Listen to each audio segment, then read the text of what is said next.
Hello friend, आप सभी का स्वागत है हमारे यूट्यूब चैनल पर। दोस्तों, आज मैं आप लोगों के लिए पुनः बायोलॉजी का 1000 वीवीआई ऑब्जेक्टिव सीरीज को आगे बढ़ाते हुए बायोलॉजी का क्लास नंबर 5 लेकर आया हूं, जिसमें कि आज हम लोग 35 महत्वपूर्ण प्रश्न करने वाले हैं, जो कि आपके एग्जाम के पॉइंट ऑफ व्यू से काफ़ी ज़्यादा इम्पोर्टेंट साबित होने वाला है। तो चलिए फ्रेंड, आज के क्लास को हम लोग स्टार्ट करते हैं। दोस्तों बता दूं, यदि आप लोग इस चैनल पर नए हैं तो कृपया चैनल को सब्सक्राइब कर लें और अपने दोस्तों को शेयर कर दें, क्योंकि मैं आप लोगों के लिए क्लास 12th के सभी सब्जेक्ट का 1000 वीवीआई ऑब्जेक्टिव का एक सीरीज चला रहा हूं और मैं आप लोगों के लिए कुछ सब्जेक्टिव प्रश्न भी लेकर आता हूं। तो चलिए फ्रेंड, आज के क्लास को हम लोग स्टार्ट करते हैं। तो देखते हैं आज का प्रश्न नंबर 1। तो प्रश्न नंबर 1 है हमारा, 124 शुक्राणुओं के निर्माण में कितने अर्धसूत्री विभाजन की आवश्यकता है? ऑप्शन ए आपका 124, option B 31, option C 30, option D 62। तो इस प्रश्न का आपका सही जवाब हो जाएगा ऑप्शन नंबर बी 31, यानी कि 124 शुक्राणुओं के निर्माण में 31 अर्धसूत्री विभाजन की आवश्यकता पड़ती है। तो चलिए फ्रेंड, आज अगले प्रश्न को नंबर 2 को देखते हैं। प्रश्न नंबर 2 है हमारा, मुकुलन द्वारा जनन किसमें होता है? ऑप्शन ए है आपका यीस्ट में, ऑप्शन बी है आपका म्यूकर में, ऑप्शन सी है पाइनस में, ऑप्शन डी है आपका फन में। तो इस प्रश्न का आपका सही जवाब हो जाएगा ऑप्शन नंबर ए ईस्ट में, यानी कि मुकुलन के द्वारा जो जनन होता है वो ईस्ट में होता है।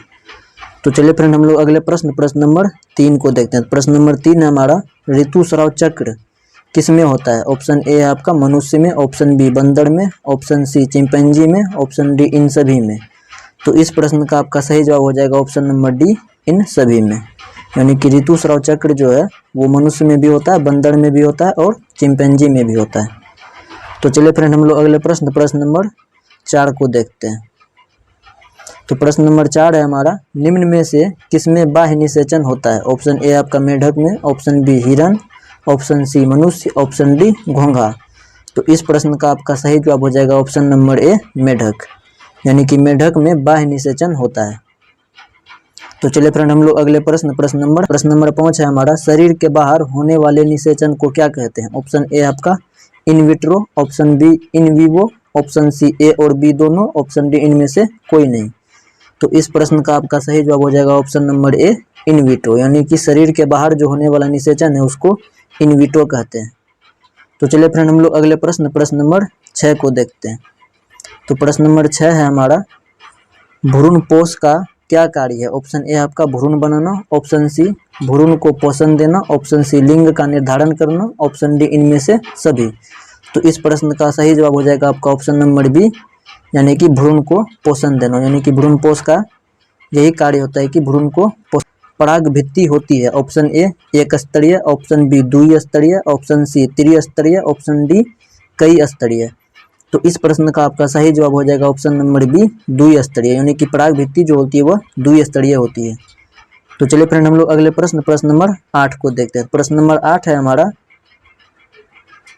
परागकण हो सकते हैं? Option A gametophyte, option B सजावटी, ऑप्शन सी एलर्जी कारक, ऑप्शन डी इनमें से सभी।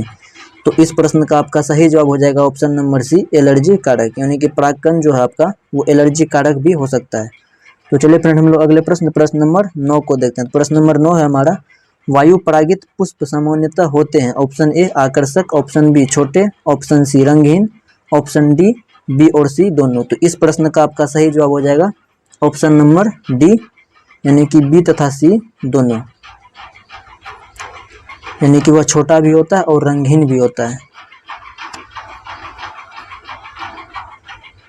ऐसा है हमारा, वेलिसनेरिया में किस प्रकार का पर परागन होता है? ऑप्शन ए आपका जल परागन, ऑप्शन बी वायु परागन, ऑप्शन सी कीट परागन, ऑप्शन डी पक्षी परागन।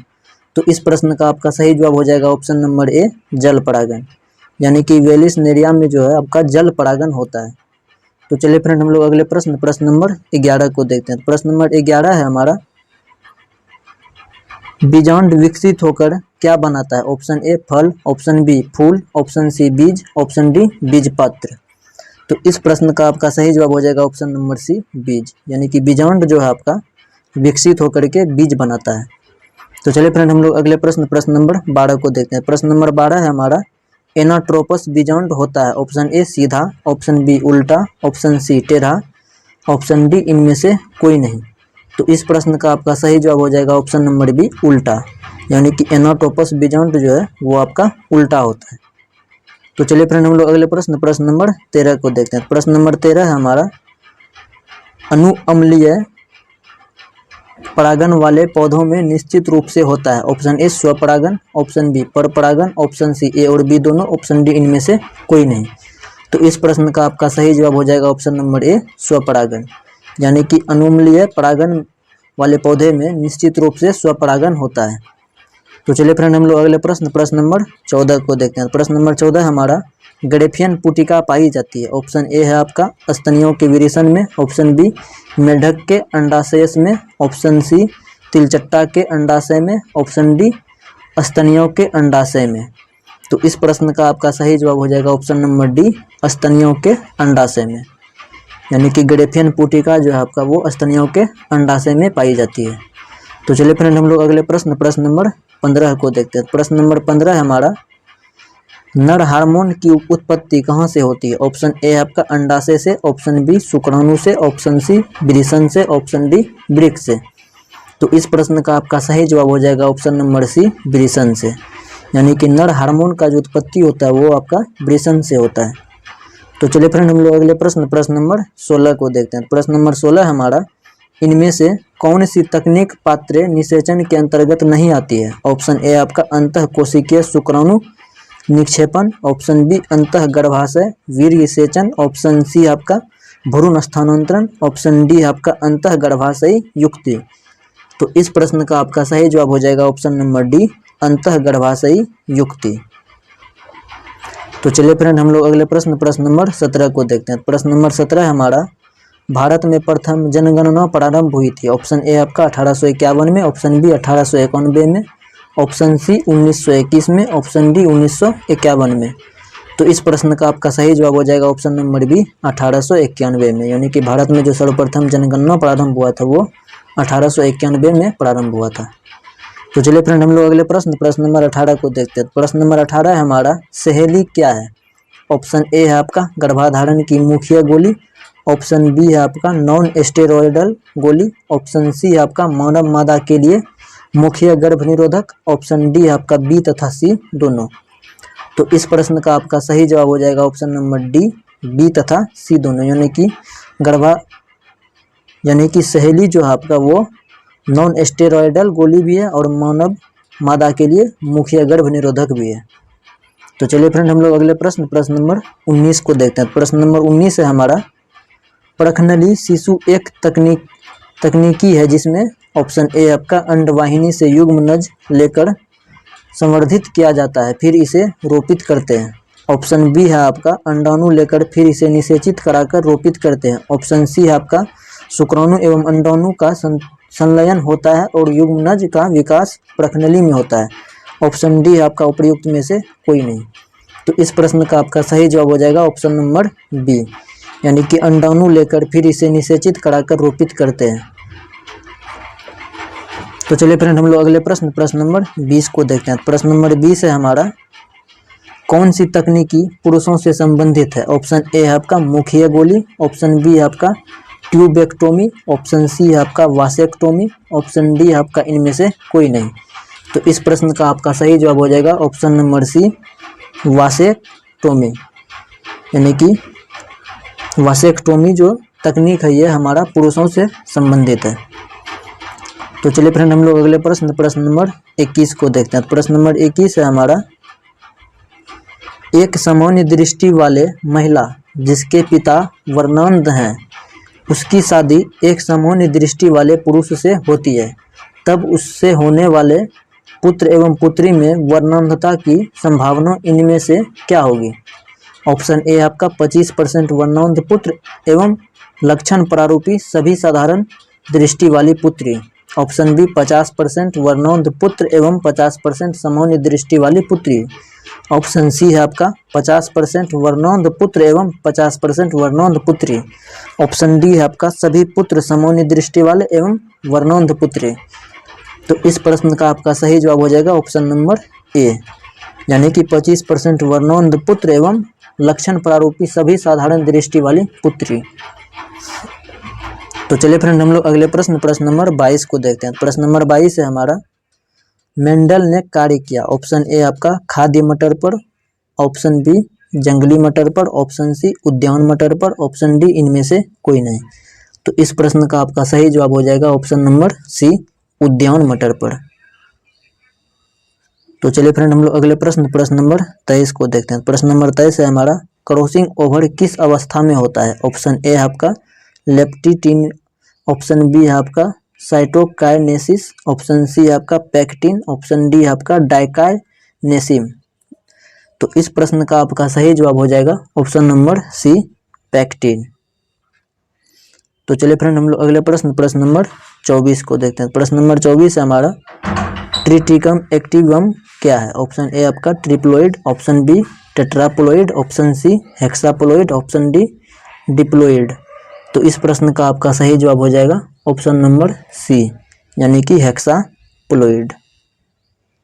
तो चलिए फ्रेंड हम लोग अगले प्रश्न नंबर 25 को देखते हैं। प्रश्न नंबर 25 है हमारा, एक क्रॉस में 1:2:1 का अनुपात क्या दर्शाता है। ऑप्शन ए प्रभाविता, ऑप्शन बी अपूर्ण प्रभाविता, ऑप्शन सी संलग्नता, ऑप्शन डी इनमें से कोई नहीं। तो इस प्रश्न का आपका सही जवाब हो जाएगा ऑप्शन नंबर ए प्रभाविता। तो चलिए फ्रेंड हम लोग अगले प्रश्न नंबर 26 को देखते हैं। प्रश्न नंबर 26 है हमारा, एक संकरण क्रॉस का फिनोटिपिक अनुपात क्या है। ऑप्शन ए आपका 1:2:1, option B 3:1, option number B यानी कि 3:1। तो चलिए फ्रेंड हम लोग अगले प्रश्न नंबर 27 को देखते हैं। प्रश्न नंबर 27 है हमारा, मनुष्य में गुणसूत्र की संख्या है। ऑप्शन ए है आपका 44 + XX, ऑप्शन बी है आपका 44 + XY, ऑप्शन सी आपका 46 + XY, ऑप्शन डी आपका 46 + XX। तो इस प्रश्न का आपका सही जवाब हो जाएगा ऑप्शन नंबर बी 44 + XY। तो चलिए फ्रेंड हम लोग अगले प्रश्न नंबर 28 को देखते हैं। प्रश्न नंबर 28 है हमारा, इनमें से कौन सा मेंडल का नियम व्यापक नहीं है। ऑप्शन ए आपका प्रभाविता का नियम, ऑप्शन बी पृथक्करण का नियम, ऑप्शन सी स्वतंत्र अपव्यूहन का नियम, ऑप्शन डी इनमें से कोई नहीं। तो इस प्रश्न का आपका सही जवाब हो जाएगा ऑप्शन नंबर सी स्वतंत्र अपव्यूहन का नियम, यानी कि मेंडल का जो यह स्वतंत्र अपव्यूहन का नियम है यह व्यापक रूप नहीं है। तो चलिए फ्रेंड हम लोग अगले प्रश्न नंबर 29 को देखते हैं। प्रश्न नंबर 29 है हमारा, केबी तक, ऑप्शन बी है आपका 20 से 150 केबी तक, ऑप्शन सी आपका 100 से 1000 केबी तक, ऑप्शन डी आपका 0.001 से 0.1 केबी तक। तो इस प्रश्न का आपका सही जवाब हो जाएगा ऑप्शन नंबर बी यानी कि 20 से लेकर के 150 केबी तक, यानी कि अनुबद्ध पुनरावर्तक की जो साइज है वो आपका 20 से 150 केबी तक होती है। तो चलिए फ्रेंड हम लोग अगले प्रश्न नंबर 30 को देखते हैं। प्रश्न नंबर 30 है हमारा, टोबैको मोजैक विषाणु का अनुवांशिक पदार्थ निम्नलिखित में से कौन सा है। ऑप्शन ए आपका DNA, ऑप्शन बी RNA एक कुंडलिनी, ऑप्शन सी आपका RNA 2 कुंडलिनी, ऑप्शन डी आपका RNA DNA, ऑप्शन डी आपका rDNA।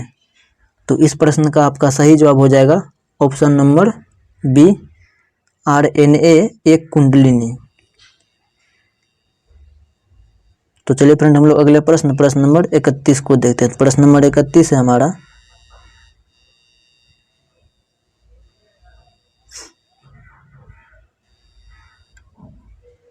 सी आपका एडेनिन और गुआनिन, ऑप्शन डी आपका इनमें से कोई नहीं। तो इस प्रश्न का आपका सही जवाब हो जाएगा ऑप्शन नंबर सी एडेनिन और गुआनिन। तो चलिए फ्रेंड हम लोग अगले प्रश्न नंबर 32 को देखते हैं। प्रश्न नंबर 32 है हमारा, डार्विन फिंचेज इनमें से किसका उदाहरण है। ऑप्शन ए आपका संयोजन कड़ी, ऑप्शन बी अनुकूली विकिरण, ऑप्शन सी अभिसारी क्रम विकास, ऑप्शन डी औद्योगिक मेलेनिज्म। तो इस प्रश्न का आपका सही जवाब हो जाएगा ऑप्शन नंबर बी अनुकूली विकिरण, यानी कि डार्विन फिंचेज जो है वो आपका अनुकूली विकिरण का एक उदाहरण है। तो चलिए फ्रेंड हम लोग अगले प्रश्न नंबर 33 को देखते हैं। प्रश्न नंबर 33 है हमारा, इनमें से कौन समजातीय संरचना नहीं है। ऑप्शन ए व्हेल, चमगादड़, चीता एवं मानव के अग्रपाद की अस्थियां, ऑप्शन बी आपका बोगनविलिया एवं क्यूकब्रिटा के कांटे एवं प्रतौने। ऑप्शन सी आपका कैसे रोकिए हृदय एवं मस्तिष्क। ऑप्शन डी आपका पेंगुइन एवं डॉल्फिन के पक्ष। तो इस प्रश्न का आपका सही जवाब हो जाएगा ऑप्शन नंबर सी, यानी कि कैसे रोकी हृदय एवं मस्तिष्क। तो चलिए फ्रेंड हम लोग अगले प्रश्न नंबर 34 को देखते हैं। प्रश्न नंबर 34 है हमारा, नई प्रजातियों के निर्माण का महत्वपूर्ण कारक है। ऑप्शन ए प्रतियोगिता, ऑप्शन बी उत्परिवर्तन, ऑप्शन सी विलगन, ऑप्शन डी निरंतर विविधता। तो इस प्रश्न का आपका सही जवाब हो जाएगा ऑप्शन नंबर डी निरंतर विविधता, यानी कि नई प्रजाति का निर्माण का जो महत्वपूर्ण कारक है वो आपका निरंतर विविधता। तो चलिए फ्रेंड हम लोग आज के आखिरी प्रश्न नंबर 35 को देखते हैं।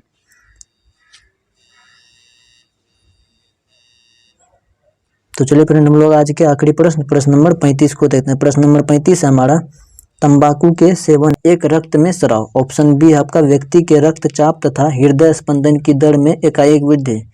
ऑप्शन सी आपका ए एवं बी दोनों, ऑप्शन डी उपर्युक्त में से कोई नहीं। तो इस प्रश्न का आपका सही जवाब हो जाएगा ऑप्शन नंबर बी, व्यक्ति के रक्तचाप तथा हृदय स्पंदन की दर में एकाएक वृद्धि। तो चलिए फ्रेंड आज के लिए बस इतना ही, मिलते हैं फिर किसी अगले क्लास में। तो दोस्तों यदि आप लोग इस चैनल पर नए जुड़े हैं तो कृपया चैनल को सब्सक्राइब कर लें। यदि आप लोगों को यह वीडियो हमारा अच्छा लगा हो तो कृपया इसे लाइक, शेयर और सब्सक्राइब जरूर करें।